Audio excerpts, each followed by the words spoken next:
Hey, welcome back to NewZeroland. I said in my last video that we weren't going to take the Energicas to the track anymore, and here we are back at the track with one of the Energicas. Jen brought hers so we could swap back and forth between the Ribelle and the R3, and this way we could ride both bikes and compare our thoughts. It's not every day that somebody goes from electric to gas. That's like going backwards in time, so this should be interesting. So we already did our practice session, and now we're going to go out for our first official sesh. R3 is pretty fast, I gotta say. Such a cool bike. Oh, how cool does Jen look right now? Her one complaint is that it's really, really aggressive. Like just the riding style with the clip-ons and stuff and the high pegs. She's become so used to the Energica, the upright riding position, that it'll just take a while just to get used to it. Motor Rider Jay says what? Go faster? Jen's first time riding the R3. It's very aggressive. It hits me in the back of the cab, so if I got bruises later, that's why. Oh yeah. I don't move. Yep. No need to, I guess. Race rear sets. So it's a race bike. Plugged in the Energica. Everybody's complaining that the tire warmers keep tripping because of that stupid electric bike. People are such petrol heads. Why don't they use gas generators for their tire warmers? Huh? What's going on? So just in the first session I used more than 20% battery, so I got back to the pits with 79%, and I was charging so slowly that I could only get up to 83, I think, before the next session, before this session. So it's rough. It's really rough, but there's a caravan plug somebody told me about, and I'm gonna go try and use that because that would give me the 3 kilowatts, the full AC charging, and I feel like that should be enough. All of that said, I have 73% battery now and it's still got full power. This bike is a monster.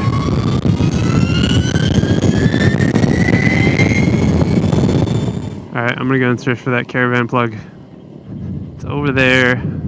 There's one that's unused, so I'm gonna try and just steal their power.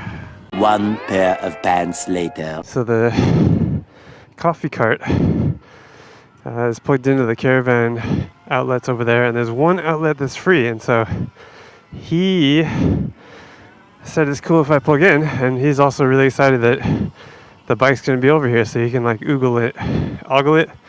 He can check it out. Yeah, super excited. Let's try and park on a rock. I just need a big rock. Yeah. Yeah. No, just like a flat, yeah. Oh, cool. Oh, dude, thanks. Yeah, amazing.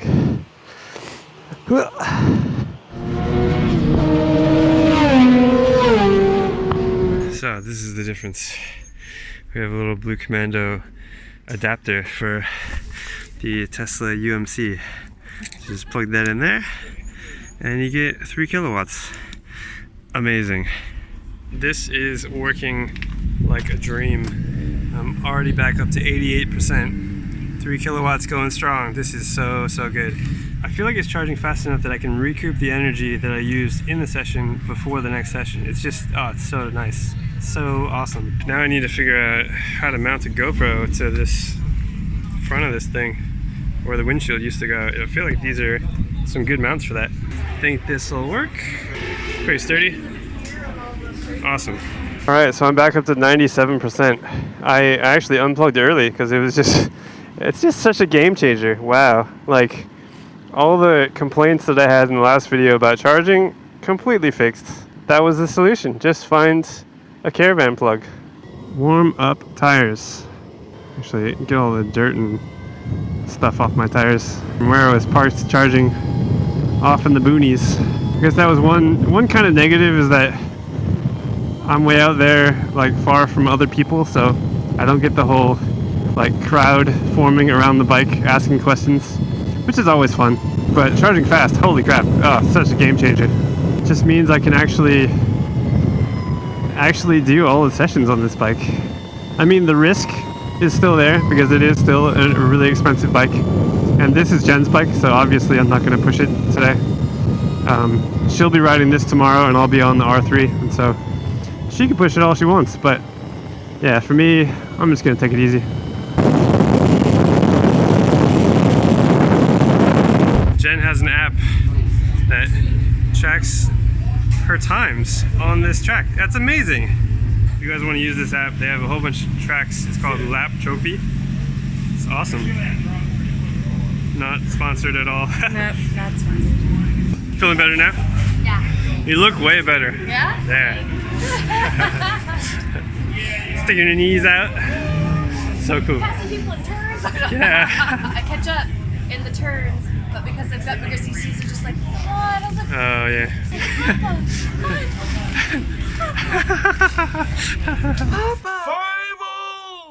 So this is kind of what I'm dealing with. 3 kilowatts will fully charge it back up in 1 hour. In between sessions is about 45 minutes. So I'm still a little bit down because I was going faster on this one. So depends on how fast you go, and then it also depends on your charging speed, I guess. It's all kind of just experimenting as we go, I guess. Like, I don't really know how any of this stuff works. So just trying it out. But so far, yeah, this trusty blue Commando is just saving the day. So good. So freaking good. Oh, I'm excited. Successful track day. We'll be back here tomorrow for more fun and more successful track days. The following day. Overnight, I turned the power down and did the trusty free charge out the window of our Airbnb, and we woke up to another chilly morning at the track. The bike said it was 10 degrees Celsius, but it felt more like 10 degrees Fahrenheit. Most of the cool bikes from yesterday were there again, and also a bunch of new ones. I love the variety. We still had the only electric bike, but there were some gas bikes we'd never even seen before, and in every color you could imagine.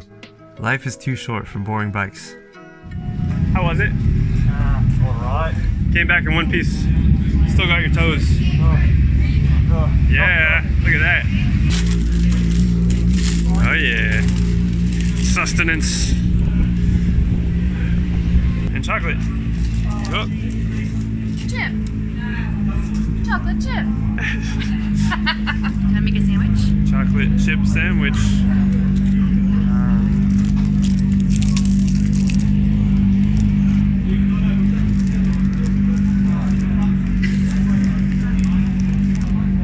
God, it's so good. Don't knock it till you try it.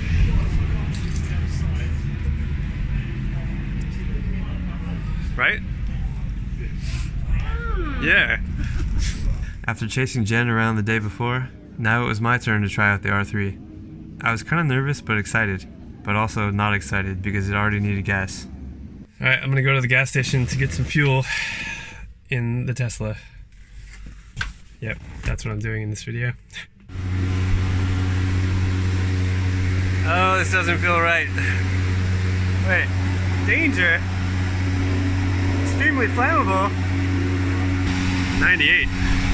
Yeah, regular is 91. Okay.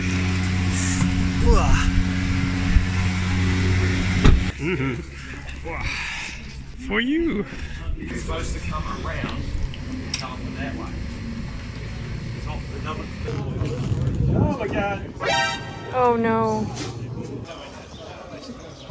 I didn't think it was gonna come out so fast. That's what she said. It's taking you over a minute to fill up. You know how much percentage you would have had by now? No, no. Oh, gas bike. Oh, this is weird. Gonna have to learn how to shift gears again. Alright, first impressions of the R3 on this kind of testing lap, familiarization lap. It's super lightweight. Holy crap, it's so light. It's 100 kilos lighter than the Energica.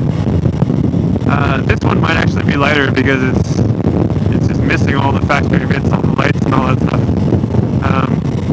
It's not too uncomfortable. The vibration is annoying. Ah, my god.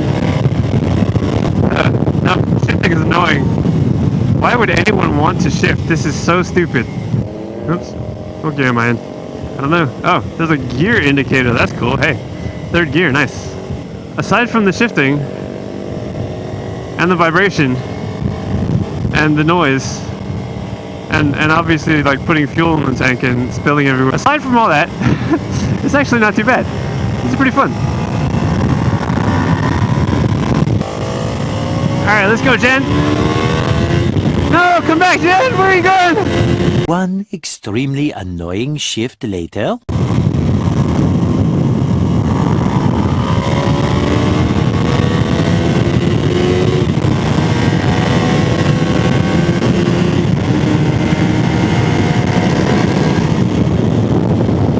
Okay, that was a lot more fun than I expected.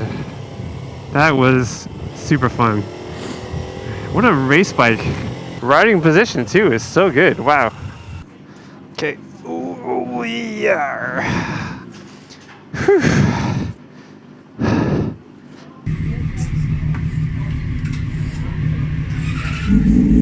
So I realize how out of character this is for me to be so excited about a gas bike.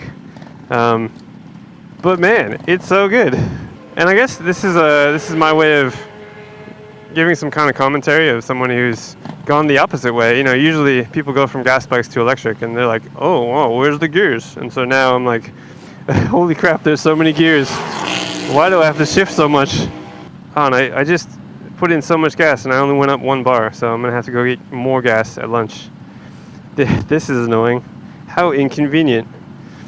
You mean I can't just fill up at the track? I have to actually go out to a gas station and get fuel in my little canister and then come back here?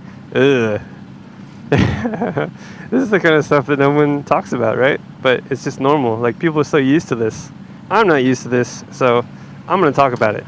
But also, I guess there isn't, you know, a $3,000 US equivalent of an electric track bike that you can just buy and not really worry about. It's all like, you still have to worry about charging, which we sorted out here. We figured out how to charge, and it's great. That's all sorted. But still, there's the whole deal of like, you know, the Energicas are super, super expensive. What, the equivalent of 7 times the price of this bike. And it is something that you have to take into consideration when you go on the racetrack, you know.